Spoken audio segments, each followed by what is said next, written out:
kami Belanda pun sibuk urung ro nah. Apabila Kaabah kami Belanda pun sibuk urung ro nah.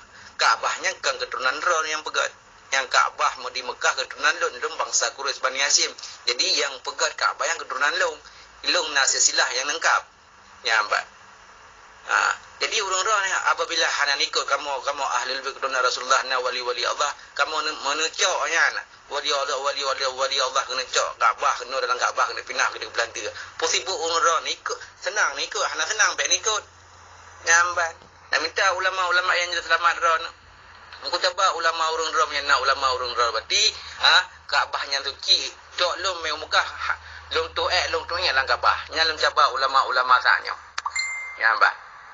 Berarti berarti Kaabahnya medang suci, hanajid lum pegah habalan ya. Ya pilon pulun depu hukum hakam ke hanan lum depu.